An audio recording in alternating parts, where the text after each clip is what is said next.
మాది సంక్రాంతి కష్టాలండి. ఇప్పుడే సంక్రాంతి అయిపోయిందని ఇంటికాడి నుంచి వెళ్ళిపోతున్నా. అసలు కనీసం రోడ్డు కూడా కనిపించట్లా. పక్కన కార్లు కూడా భయపడుతూ స్లోగా వెళ్తున్నారు. చూడండి అసలు ఇప్పుడు వెళ్ళట్లా, ఎందుకంటే పక్కన వాళ్ళు కూడా కనిపించట్లా. కెమెరాలు అయితే బాగా కనిపిస్తున్నాయి. కొద్దిగా పొలాలు వస్తే మరీ ఏం కనిపించలేదు కూడా కనిపించట్లా. ట్రైన్ కోసం వెళ్తాను. మా ఊరి నుంచి అయితే హైదరాబాద్ ట్రైన్ లేదు.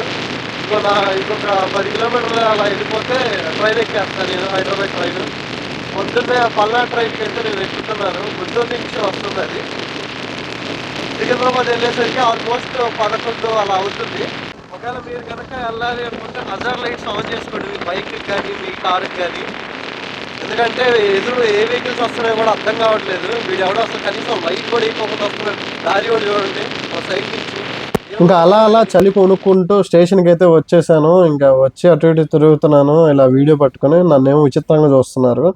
అలా ప్రశాంతంగా కూర్చుని ఆ వెదర్కి ఎంత బాగుందో చూడండి. సూర్యుడు వస్తున్నాడు. ఇంకా నేనైతే తత్కాల రిజర్వేషన్ అయితే చేసుకున్నాను. నాకైతే D1లో అయితే వచ్చింది. అక్కడ కూడా గొప్పల జనాలు ఉన్నారు. ముసుగేసుకుని ప్రశాంతంగా కూర్చున్నా. అంతలోకి అయితే ట్రైన్ అయితే వచ్చేసింది. ట్రైన్ ఎంత స్పీడ్గా అయితే వచ్చిందో అంతే స్పీడ్గా అయితే ఈసారి తొందరగా రీచ్ అయింది. పల్నాడు ఎక్స్ప్రెస్ మీకు అందరికి తెలిసే ఉండొచ్చు. నాకైతే ఇది బాగా కంఫర్ట్గా ఉంటుంది. ఎప్పుడు వెళ్ళినా నాకు వితిన్ 5 అవర్స్ 6 అవర్స్లో ఈ సికింద్రాబాద్ అయితే తీసుకెళ్ళిపోతుంది. ఇంకా లోపల కూర్చున్నప్పుడు కూడా నా సీట్ల మీద కూర్చొని నా ఉన్నే దబాయిచ్చారు. లాస్ట్కి నేను ఏదో ఒకటి మాట్లాడి నా సీట్ అయితే నేను దక్కించుకుని సికింద్రాబాద్ అయితే వచ్చేసాను. సో సికింద్రాబాద్ వచ్చిన తర్వాత లేదు నేను ఇంకా కొద్దిగా ముందరికి వెళ్ళాలి. సో అక్కడి నుంచి ఏం చేశానంటే ఆల్రెడీ BMT బుక్ చేసుకున్నాను.